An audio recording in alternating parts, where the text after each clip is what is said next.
على كل حال حضرت ایوب علیہ السلام دی عمل نے دی زکین نے بنے گرا اللہ علیہပြန်ပြီးစားပေးတာကြားဘူးလေအခုဟဒီတော်မှာမင်းကြီးလေငါဘာသာနဲ့ငါဘာသာရဲ့မိသားစုငါအလ္လာဟ်စတတ်မယ်စတတ်တဲ့ခါငါဘာသာနဲ့ငါဘာသာရဲ့မိသားစုကလေငါရဲ့စတတ်မှုကြည်ကျင်တဲ့နည်းနဲ့ဖြတ်တန်းသွားမယ်ဆိုရင်တဲ့ငါအလ္လာဟ်သူတို့နဲ့သူတို့မိသားစုဘယ်လောက်ဒီပြန်ပေးရောလဲပေးစမ်းလဲဆိုရင်ခန္ဓာကိုယ်ရဲ့တွေးတော်အသိအလားပေးမယ်ခဏတော့ကျွန်တော်စမ်းသပ်မှုတွေလာတော့မပင်ပန်းတော့ဘူးဘောနော်ဘောအခုရှင်နေကြိုက်ဒုက္ခတွေခံပြီးတော့အိမ်မှာနော်နေခဲ့ရတဲ့ဘောကလည်းအခုဒီမှာနေရတဲ့ဘောကအရင်ပင်ပန်းစိတ်ပင်ပန်းလူပင်ပန်းပြီးတော့အင်အားတွေရွှတ်နေမတော်ဘူးလားအလ္လာဟ်ကြီးပေးနေတယ်ငါဘာသာရဲ့မိသားစုငါခေါ်တာစမ်းသပ်တာကိုကြည်နှံ့နေမယ်ဆိုရင်ငါအလ္လာဟ်တွေးတော်အသက်လဲပေးမယ်လို့အလ္လာဟ်ကြီးပေးတာ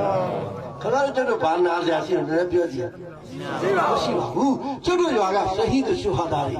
နမတ်ကရေကဇရိုဇာလေရမဇလာပလီရဲမှာအလ္လာဟူအက္ဘာဘလောက်ဂျန်နတ်ထဲမှာဘလ်အဟယာန်အင်ဒရဘ်ဘီဟင်ယူရဇကူန်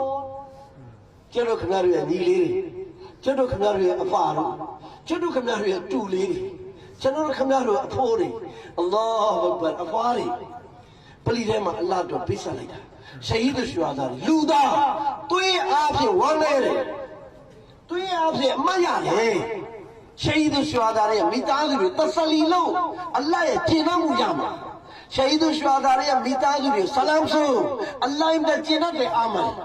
ရှဟီဒ်ရှူဟာဒါရဲ့မိသားစုတွေမကောင်းမပြောနဲ့အလ္လာဟ်ကျင့်တဲ့အာမန်အဲ့ဒီခွေကြီးသူတို့ကယူပြီးသွားပြီတနည်းအားဖြင့်သူတို့ရဲ့အသက်ပေါင်းများ